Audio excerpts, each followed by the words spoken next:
Bonjour, il existe un atome extraterrestre. C'est le deuxième atome le plus présent dans l'univers, mais quasiment absent sur Terre. Il est tellement rare sur Terre que quand on l'a découvert, c'est en regardant l'espace. Donc c'est vraiment l'atome extraterrestre par excellence, et je vais vous raconter comment on l'a découvert, et surtout, comment ça a ouvert tout un nouveau champ de recherche. Alors l'histoire, elle commence en Inde, en 1866. Il y a un astrophysicien français qui s'appelle Pierre Janssen et qui est là à l'époque pour une raison très particulière.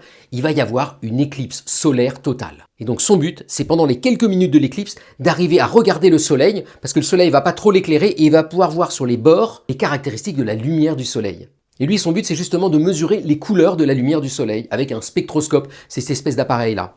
Et donc l'éclipse arrive et à ce moment-là, il mesure un truc hyper bizarre. Il voit que dans la lumière qui lui vient du soleil, il manque une couleur hyper précise.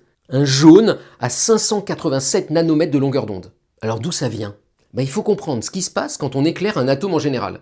Quand on éclaire un atome, il se passe ça. Vous voyez que la lumière, elle arrive et elle va exciter l'atome qui ensuite va redescendre. Mais ça ne marche qu'à une couleur très précise, une longueur d'onde particulière. Et donc quand on regarde le soleil, s'il manque une longueur d'onde, ça veut dire qu'il y a un atome dans le soleil qui a absorbé la lumière à cette longueur d'onde. Mais le problème, c'est qu'à l'époque, il n'y avait aucun atome sur Terre qui n'absorbait la lumière à 587 nanomètres. Et 2 jours après, il y a un Anglais qui va faire la même observation, Lockyer, et qui lui va en déduire avec un collègue chimiste à lui qu'il a découvert un nouvel atome. Un atome qui existerait dans l'univers, dans le Soleil en l'occurrence, et pas sur Terre. Et il va appeler cet atome hélium, en s'inspirant du grec hélios qui veut dire soleil. Et le truc remarquable, c'est qu'il va falloir attendre 30 ans pour qu'un autre chimiste, Ramsay, découvre de l'hélium sur Terre pour le coup, enfoui dans des roches. Alors pourquoi est-ce qu'il est si rare sur Terre alors qu'il est si présent dans l'univers ? Parce qu'il est léger et qu'il s'accroche à rien. Donc dès qu'il en apparaît sur Terre, hop, il s'envole dans les airs.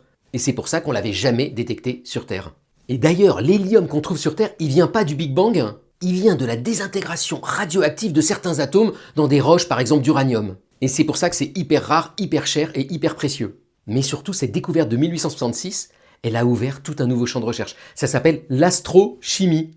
Vous faites de la chimie non plus en laboratoire devant une paillasse à essayer de fabriquer des nouveaux éléments, vous faites de la chimie en regardant l'espace, en regardant des objets stellaires, en analysant la lumière qu'ils émettent et en déduisant comme ça leur composition.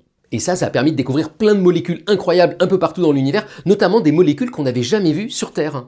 Et surtout, c'est un peu la seule méthode qu'on a à notre disposition pour savoir s'il y a de la vie ailleurs dans l'univers. Quand on observe par exemple une exoplanète en dehors du système solaire, on va regarder la lumière qu'elle émet et ça va nous permettre de trouver avec ces techniques-là sa composition. Est-ce qu'il y a de l'eau ? Est-ce qu'il y a des molécules organiques ? Est-ce qu'il pourrait y avoir de la vie ? Bonne journée !